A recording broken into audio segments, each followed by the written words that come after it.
Welcome to WWDMD, a podcast that is all about peeling back the curtain on what clinicians really think and feel as they work with others. My guests, clinicians, who are also sometimes clients themselves, risk their vulnerability as they publicly share their emotional reactions to their clients, disclose their challenges in doing the work, and reveal their personal backgrounds. I'm Dr. Meyers. I'm a psychotherapist in New York City with 30 years of practice experience, specializing in anxiety and depressive disorders, as well as sibling relationships and family systems. I'm also a professor of social work at Malloy University on Long Island. I see this as a journey of self-reflection for not only our guests, but you, because with each episode, I'm hopeful that you will learn something new about yourself. Please note that any discussion of case details have been modified to protect the privacy of our clients. What would Dr. Meyers do?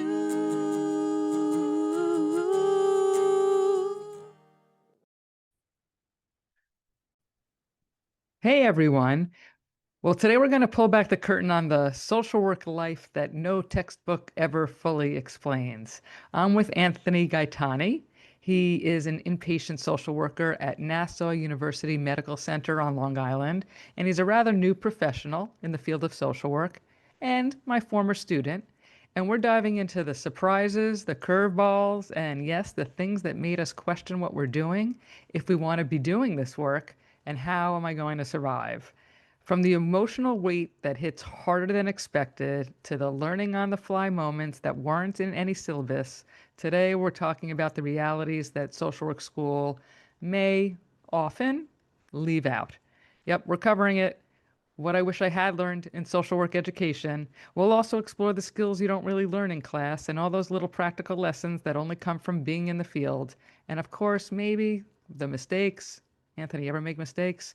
The aha moments, the lessons that transform how we practice. So whether you're a student, a seasoned social worker, or just curious about what really happens behind the scenes, stay tuned. It's real, it's relatable, and it's the stuff they or we never warned you about until now.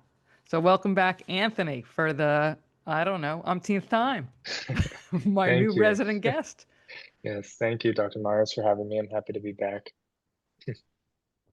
So I'm really curious, because I'm wondering if I need to take some responsibility for this, but what you weren't prepared for. So let's just start that generally and see where it takes us. Yeah. I remember sitting early on in the first practice classes or preparing to enter the field and internship and everything. I was so excited. And, at that time I was already working full time in outpatient clinics, so I kind of had some experience, but not like at the social work level or what I was preparing for as a student. So it was pretty exciting, it was an exciting time for me. Like, oh, I'm going to go into the field, I'm going to help people, I'm finally doing what I want to do. But quickly, it kind of changed. It's your You weren't prepared for, and I think you've told me before, like the emotional toll of it all. yeah, definitely the emotional toll. Yes. Yeah, it was definitely the emotional toll. That was primarily one of the first things that I noticed, that I was concerned that I wasn't prepared for, or I felt like I wasn't prepared for, that we're carrying a lot, not just meeting the patients where they are, but also being able to kind of shut off or recognize my emotions, what it brings up for me, in any interaction with the patient, whatever they're bringing up. But being able to be fully present, but also acknowledging that, the patient needs help and it's my responsibility in that moment to help them. There's a lot of emotions that go into it, whether it's working with the patient directly, but also recognizing, like, these are the systems that they're dealing with. And this is what's expected as me directly in front of them with the patient, but also in the program, within the program, meeting expectations from my supervisor, or, in the program, I have to meet 60 patients a week and something like that. And it's a lot, 60 stories, 60 different people I'm talking to. Within that, it's who do I have to report to if they're mandated to treatment, if they're not mandated, getting in contact with DSS to make sure that they don't lose their housing, or, it's a lot. And, all that stuff taken into account also wanting to help my patient, it's like, yeah, I really want to help you, but it's a lot. It's overwhelming. So the emotional aspect of wanting to help people is could be overbearing at some point. Yeah, sure, especially with such a high caseload and probably very ill patients when you're dealing with inpatients in particular. But I'm wondering, like, what could have helped you prepare better for that piece? Is that something that just comes with experience? Yeah, I think, and I spent a lot of time thinking about this, obviously preparing for this episode, but also thinking ahead, like, as I'm in my work and like this isn't something that goes away. And a part of me feels like, lucky that I do feel like this emotional, like, how overwhelming the emotions could get because it makes me feel like, I feel like it improves my practice. I'm not for me to still be emotional about this work, I recognize that like, hey, I actually care about this work and it's going to make me work a little harder. I don't think that it has negatively impacted my work. It's not like to the point where it's like, oh, I can't help you. It just, I feel like it helps me improve my performance working within the systems, whether directly with the patient or on like an interdisciplinary team.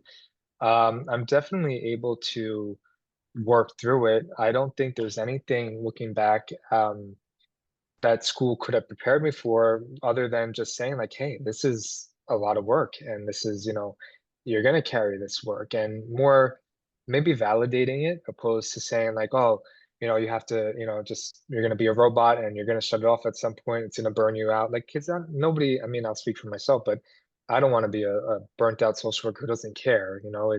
I care a lot about the work that I'm doing. And the reality of this work is that it is going to be overwhelming and there is going to be an emotional aspect to it.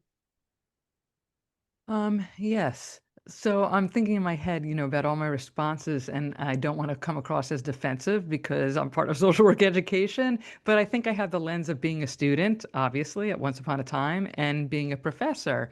And I do not think that this feeling never goes away. I think the feeling does go away.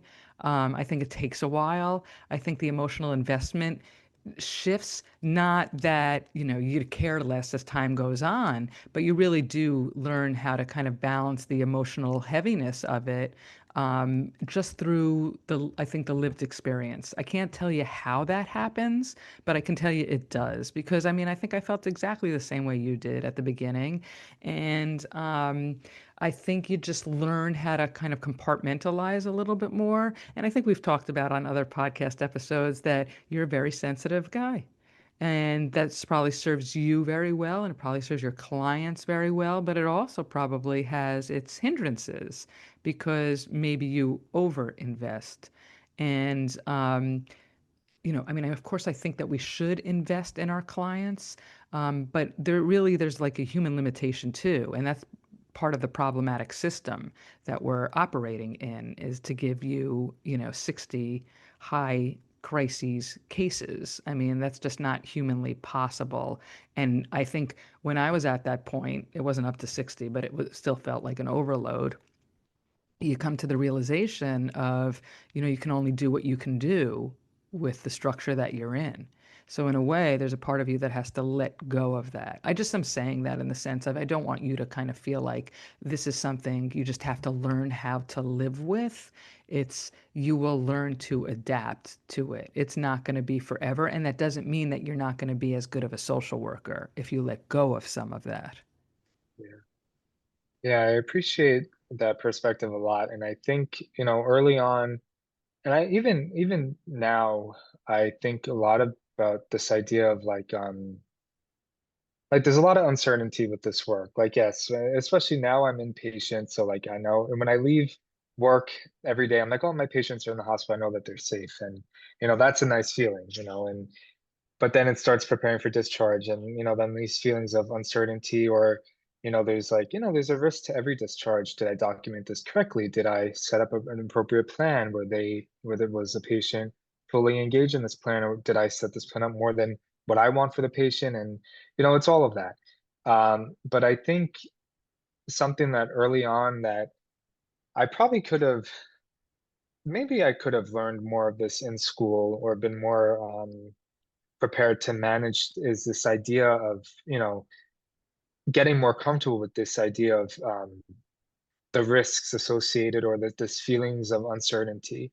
Um, because not everything is going to turn out the way that I want it to for my patient. And early on, we learned about countertransference and transference, and we learned about, ways to kind of navigate, our emotions, when working with patients. But, in this work and, I think in many aspects of social work, there's always this uncertainty. What happens to my patient? Even, throughout the termination process, like, oh, if I go back and my patients stop coming to treatment after I leave, that's why I can't leave. I don't want to discharge them. And, and I think that's something that also kind of motivates me to be more mindful, like, hey, if I'm, unfortunately, patients are going to be patients. And, just like, people can make their own decisions and we can do as best as I can now. I'll do as best as I can. We can work together, but plans won't always work out the way that I wanted to, and that's okay. But definitely this idea of like uncertainty, like what happens next, it's up to the patient and being okay with that. That's something that I wish I kind of, or well, that I acknowledge now that I wasn't prepared for when I first got into the field, but something that maybe I could have been a little more prepared for early on, you know. And do you think just like discussions around this would have been helpful, or um, yeah, kind of normalizing the feeling as well? Yeah, probably more normalizing the feeling because, and it's touched upon. It's, I know, remember speaking about termination. I remember talking about that, but more so like what it's doing for me. And I often carry the weight. There's a level of responsibility I have for all my patients in any aspect of this work. And I mean, I think every social worker has that responsibility too, feels that responsibility of, you know, um, making sure that there are, concerned about their well-being and making sure that they're okay when they leave your care. And I think that, with this now in this work that I'm doing, that I could have prepared for more is just, having these conversations like, yeah, it's okay to not feel like, um, not, it's okay to feel like you're doing the best that you can and the patient's not gonna, the patients are gonna make their own decisions. Um, but it's also overwhelming. I mean, that feeling doesn't really go away. Um, but yeah. Yeah, I think part of what you're talking about, I mean, is having these real conversations, right? But it's like looking ahead. So I almost think like when we're teaching theory and whatever, and it really just doesn't land until folks are doing their internship and then they're pulling the ideas together because you got to be in it to really apply this stuff. And I'm wondering too if this is something like that, that this is part of the growing curve in a way it never ends. There's always going to be stuff that social workers and people working in the helping professions are going to have to tackle. Because when you think about it in real life, we're constantly tackling issues with relationships, right? That never goes away. I mean, I'm almost freaking 60 and I'm still dealing with, this came up in a friendship, this came up in a partnership. This is right. There's always something to address. And you would think, like, okay, well, would the previous relationships have prepared me for this in some way? And they do. And I think we grow and we grow and we grow and we apply and we apply and we apply.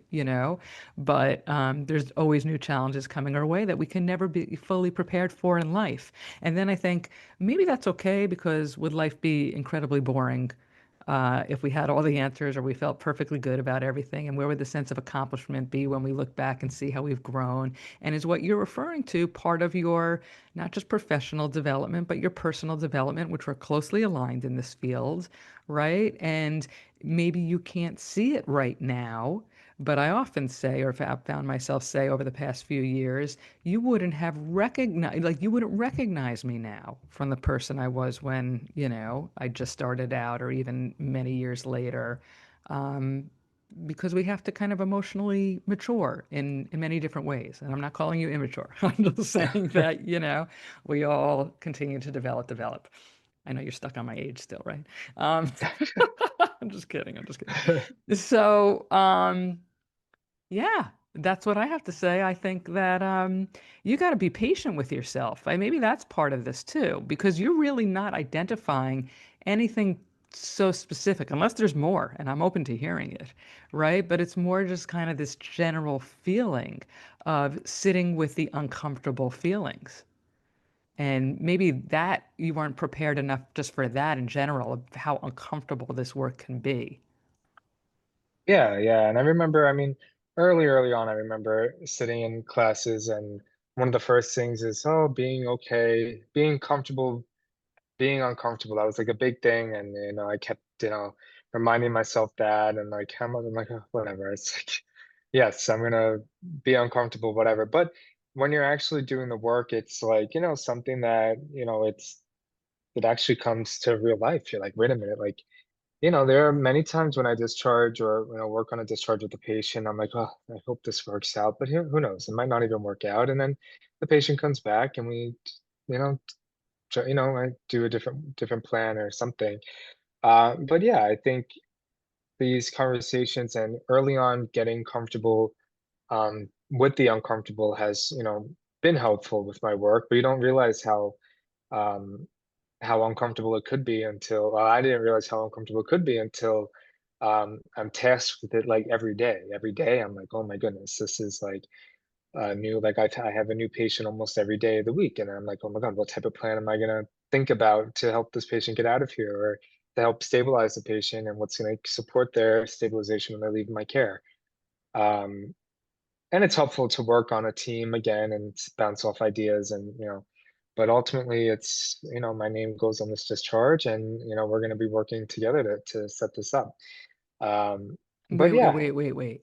Does that mean that you're talking about a sense of personal accountability and responsibility for your patient's success? And I put that in quotes. yes, Your and that's name goes on something. the discharge? Uh-huh. Yeah, and that's something that I struggle with, or no, I wouldn't say struggle with. That's something that I always take into consideration when I'm working with the patient. Like, okay, if I'm gonna everything is documented. If I'm going to be working on a plan, then it has to be, and my name's attached to it, then I want it to reflect, you know, I want it to be appropriate, but I'm saying a lot of what I want, but is it what the patient wants? And Here, that's what I here. struggle with. Yeah, Yes. yeah. Yes, but I feel like we crack a code here because I think about, if I make a parallel analogy as a professor, if certain students get a C, my name's on that class, right? And so is that a reflection on me? And you learn that there's always going to be like a bell curve, right? And if there's too many C's or too many D's and F's, then I got to look at me and say what's going on, right? What Yeah. didn't I do? But if there's just a kind of sample representation, like you're going to have with your patients, and maybe a large percent of your patients because they're really ill, that's Yeah. not necessarily a reflection of you, but a reflection of them. And not necessarily that they're failures either. You're not a failure, they're not failures, they're just human. And if you think about people who aren't as ill that they need inpatient treatment, just all of us who are functioning in this world, how many of us make change, that quickly or, over a lifetime? So is that a fair expectation? Mm, And who is it of, right? Is it of them? Is it of you? Is it meshed? Where do they end and you start? You know, um, Damn, I've been, hearing the same stories for years and years and years, and this is on an mm, outpatient basis, right, from clients. People take slow to change. I always say, like, if you're 40 years old, 50 years old, and now you're coming to therapy, and it took you 40, 50 years to develop into who you are, it's going to take some time to make some shifts, mm, right? Do we get the same time on the other side? So, or myself, I mm. know things I need to change. Knowing and changing are two different things. So change is slow. Yeah. Yeah, I appreciate that. I never, it's hard. I mean, well, I won't say it's hard, but it's really interesting to kind of hear that. I never really thought of it, in that sense, or in that way. Um, and that's something that I think I'll definitely take away and continue, definitely take that into consideration going forward. That I'm not. There's a lot that goes into working with these, working with the population that I work with, and um, Yeah, that was very helpful. Oh, well, good. Yeah. Good. And maybe that's an indication also that this is lifelong learning, and that's fact, right? If you love the raw, honest conversations on this show, you need to check out my new blog at bpp3voices.com. That's BPP, the number three, voices.com. Two of my former students and I created this shared space for unfiltered vulnerability. It's called Between Practice and Purpose, and it reflects the real life mess and meaning of life that I think will resonate with most of you. It's also about finding meaning and learning as we move through our work in social work, this helping profession of ours. It's not about having all the answers or sounding like experts. It's about curiosity, honesty, and growth. We talk about the things that no one says or are too scared to share, and we want to build this community with you. So again, I do want to go back to what you weren't prepared for in other ways, but I think the reality is you're never going to be prepared. And don't forget that you started your social work major as a junior, two Hmm. years, and you're done. And then you had 1 year of graduate school because you were in an advanced standing program, Right. right? And you're done. I went for 10 more years of training after that. Right? So, and then continued supervision for years after that. And then still occasionally go to peer supervision, right? Meaning you constantly have to process your work and what you're doing. And that's how you continue to grow. And that's why I'm so glad that they now require CEs, even though we may think that they're a pain in the arse, but it makes you look at your work and continue to strive to be good at what you do. And I think your expectations are unrealistic and therefore unfair to you. Mm. But I'm wondering if you have been in conversation with others or there's other ways that you can think about how you feel ill prepared to like be doing this work. So we have like I have supervision here in the hospital and with my team of social workers, and it's helpful. It's a patient. My a lot of the social workers have been here for some time, and they're like, "Well, patients are going to be patients, and we'll always be here when they come back." Like, well, why do we don't want them to come back? And and that's something. And maybe I'm younger, I'm naive, and like patients are going to come back. It's just the nature of this work. But being able, like, I always put this expectation or this pressure on me. It's like, okay, I can rest at night knowing that I did everything I could. Like I just kind of said, I did everything I could. I made all my recommendations, and it's up to the patient to make those decisions. But it takes time. Like you were just saying, it's this isn't. They're not going to make changes in the 1 week, 2 weeks that I know them. It takes a lot of time. Um, Wait. Did you say 1 or 2 weeks? Well, when I know, like me working with the patient, yes, yes. When they're under my care in the hospital of whatever time period that they're here, it's just, it could be 1 week, it could be 4 weeks, however long they're here in the hospital. Where's your wand? I know. I mean, what? This is an entirely new perspective, right? Because I forgot actually, and actually, my very first internship was in an inpatient hospital, and of course, they cycle in and they cycle out, right? But somehow I forgot like the length of time that like that. Wow, that just hit me. Yeah, So now I'm really like Anthony. Come yeah, on, come yeah. on. And yeah. Go ahead.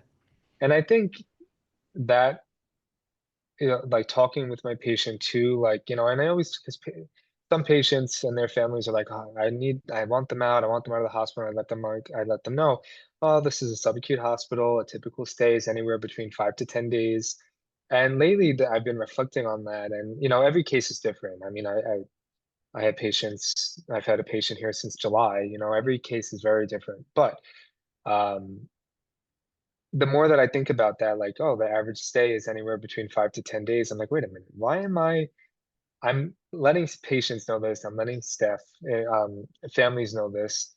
And what am I going to do to change this? Yes, I can help, short term, maybe facilitate linkage to outpatient care and they go into therapy, but like, or medication management, whatever the case is. But like, I only know this patient for, maybe 5 days, maybe 10 days, maybe a couple months. That's it.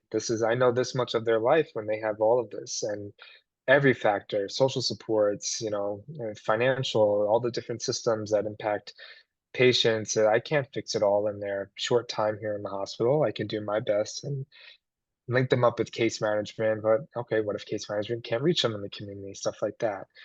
And that's like another thing. It's like, here checking off my boxes. And I hate this idea. I really don't like this idea of checking off boxes. And now I'm kind of shifting the subject a little bit, but there's often this pressure of like, oh, you got to check, make sure your documentation reflects that the patient's ready to go, that the patient's not a threat to themselves, not suicidal, or other people.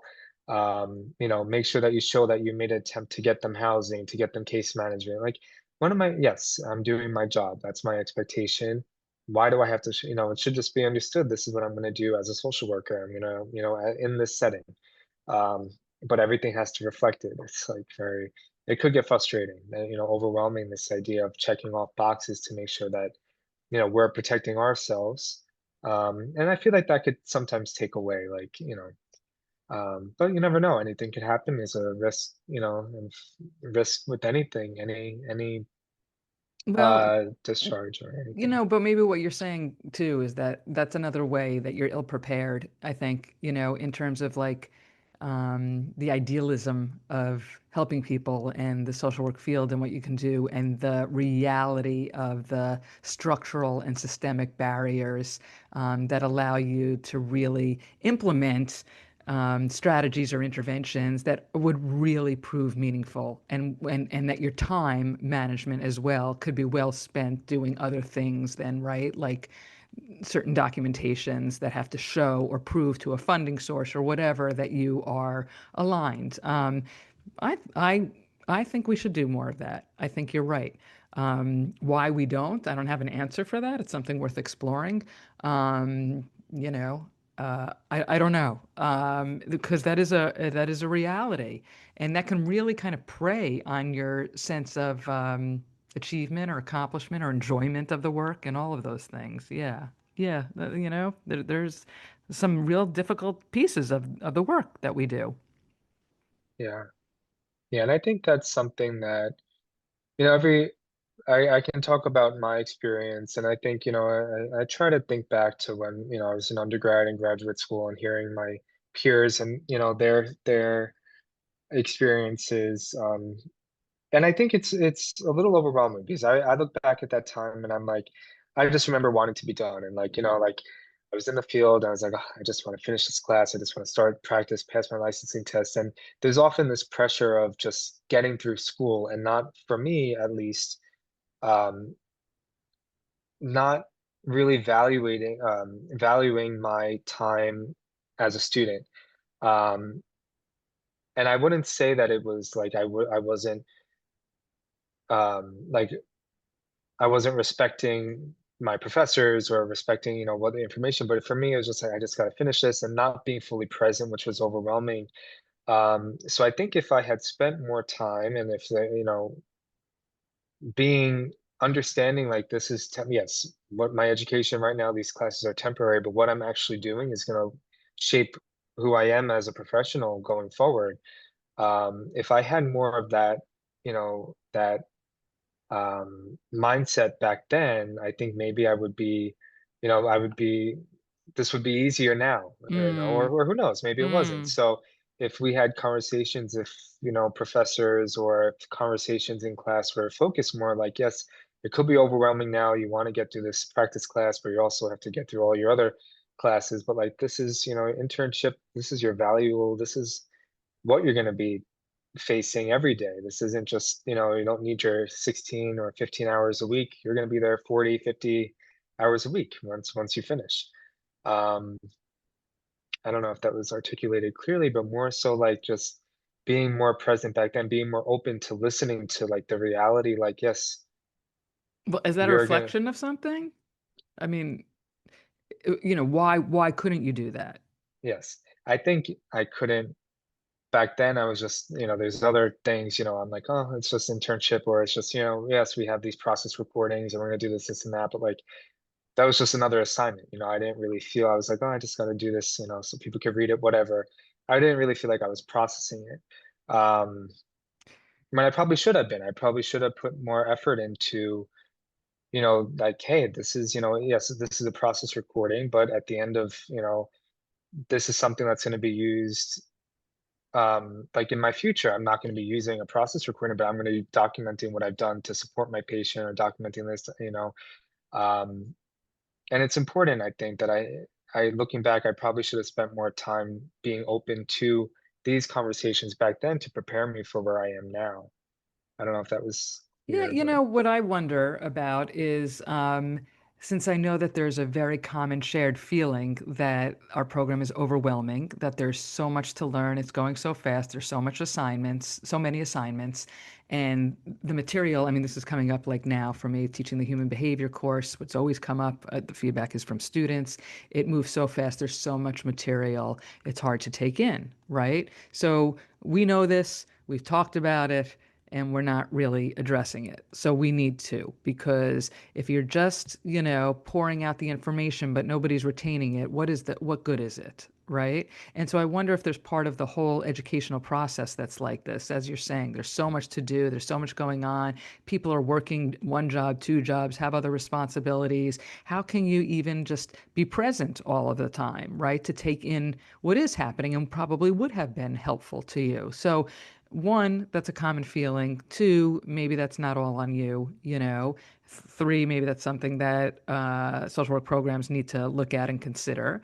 But then I think about as I am ending my semester with the same folks who felt they had no idea what they were doing at the beginning and always are so impressive to me by the end of the course of the program and have taken in clearly so much, which is right the antithesis in a way of what we're both saying. um, how do we account for that, right? Something soaked in, they got the messages, they're doing impressive work, as did you and your cohort. And is it a matter of I'm never good enough, or I'm never comfortable enough, or I want more for myself, and that's okay, and again, I think in time and with more experience, you're going to find that place of greater satisfaction. But I wonder how much of, where the lean has to be. Probably both areas, right? In the mm, curriculum and in us individually, and giving ourselves some grace and some room to be who we are and where we're at right now. yeah, yeah, that's yeah, it's yeah. No, just reflecting a lot about, my time as a student. I remember I mean, for me, I always felt a little different. I was like, oh, I'm already doing this work. It's whatever. And, I almost, for everybody else, kind of felt like I was not more advanced, but I felt like I was in a position that like I'm doing this work, kind of, and I was working full time, school full time. And so I didn't really value, I feel looking back, I didn't really value my time as a student. And I think if I had let myself actually be a student, um, then I would probably be a little more kinder to myself now in my practice and like, really sit with, this. But I think it could also just be I don't know if it's a systemic thing or something, with like working in the field. I already saw the realities of it and it's fast paced. It's like, you make a mistake and I own up to it. You can lose your job, you can lose your license. It's, like I've seen it happen. I've seen, um, but either way, that I looking back, I could have been more prepared for, myself. I could have actually been a student and focused more on being a student opposed to just getting a grade and saying, okay, next step, my MSW, next step, my license, and then I can make mistakes, and then I could grow and whatever. Um, but yeah, I think that that's an important point because something I'm picking up from students as well, there seems to be this theme. I want to get through it, right? I just want to get through it. And you got to be in it, right? What is the rush? What are we, trying to advance to? As you're saying, like, and maybe that's all. I just had an episode recently come out on mindfulness, like mm, maybe that's just about learning to be present, learning to be in the moment and stop like running, running, running, running, running. yeah. I don't know. Um, so is there anything that you would add to the social work curriculum if you could? Um, Anything that I would add? I mean,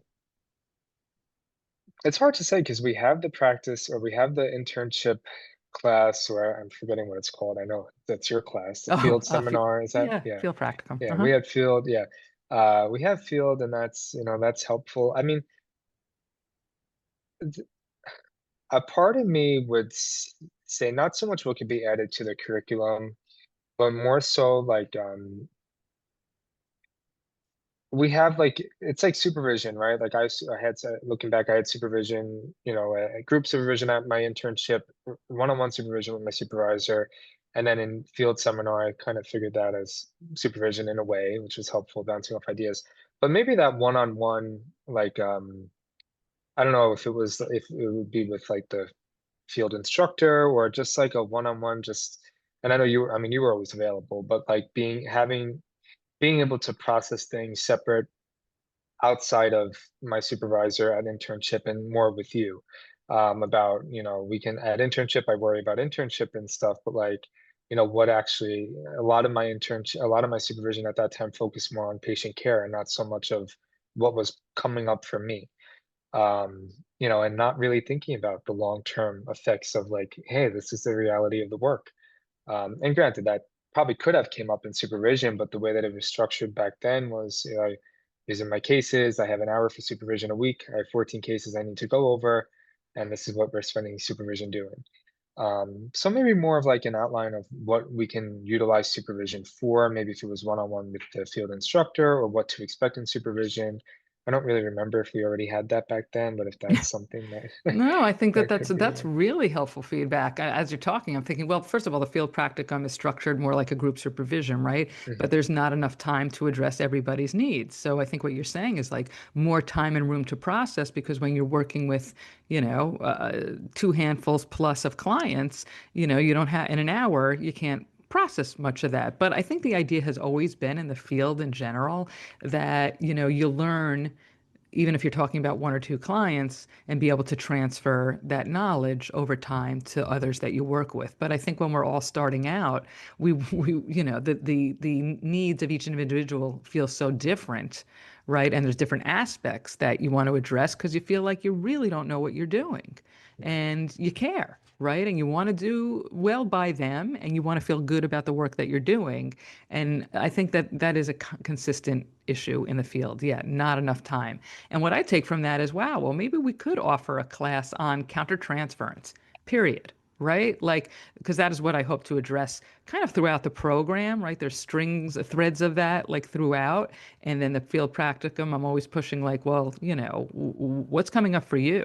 Right? What's going on Mm. with you as you're asking this question or having this challenge with your client? But like solely focused on that, right? Maybe that's a piece. Um, yeah, yeah.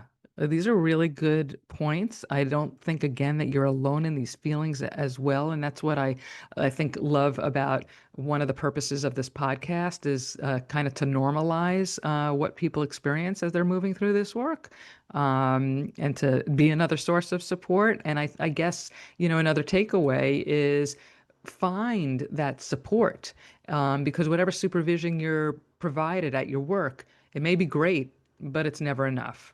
Where else can you get that support? It might not be so great.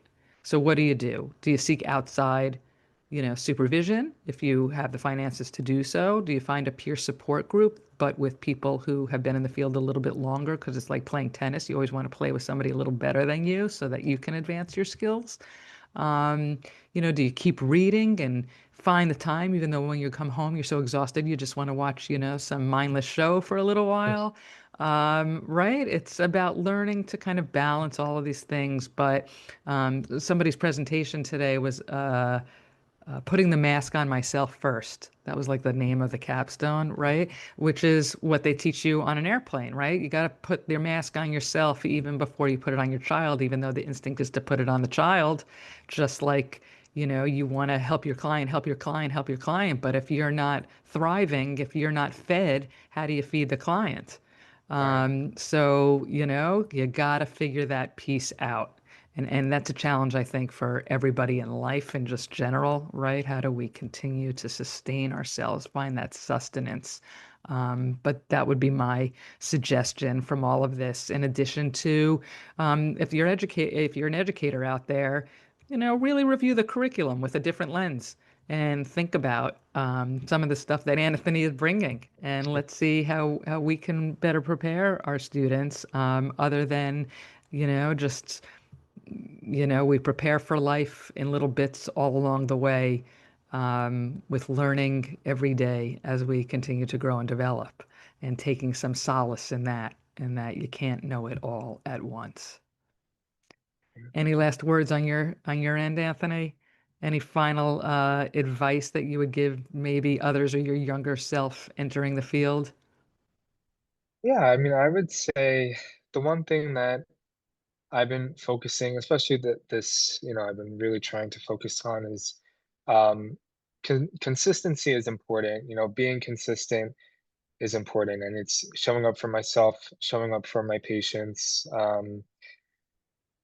The more that I do to, be consistent with and how thorough I am in my work, it's important. And I think it's a skill, consistency over perfection. As long as I'm consistent doing what I can, that's important. And just acknowledging my biggest thing now is, yes, I might have big dreams for my patients. Everything's going to be perfect, but it takes steps. There are steps, and um, small things matter. Small successes are still successes at the end of the day. And for me, it's just getting a patient to agree to take medications, and then from there, and it's getting them to agree to go to therapy when they leave the hospital. And so it's little steps that takes time, and consistency, like I said earlier, is important. Over consistency over perfection, I would say. That's what I strive Ooh, for. I love it. I love it. Thank you. That's a good tagline. Consistency over perfection. Yes. And I'm gonna just end with one final note and be kind to yourself. Oh, I'll try. Okay. Thanks, Anthony, for sharing yourself Yes. and your experiences and being so open as always. Yes. Thank you, Dr. Meyers. Thanks for listening. I really do appreciate it. If you like what you heard, please consider leaving a rating and review on your podcast platform. And don't forget to subscribe so you don't miss my next episode. If you're struggling with clients, I'm happy to consult or provide supervision. Consultations are also available for any person listening. If you're struggling with sibling abuse, you may want to join my sibling abuse workshops. I'm open to feedback on topics you'd like to hear or questions, so feel free to email me at drmeyerspod@gmail.com. You may be interested as well in checking out my blogs on my website at amymyersphd.org. I've got some problems, yeah, I've got some questions. I need some help, point me in any direction. Clinical guidance is what I need to help me become who I'm meant to be. I've been searching for a teacher, another point of view. And I've been asking myself, what would Dr. Meyers do?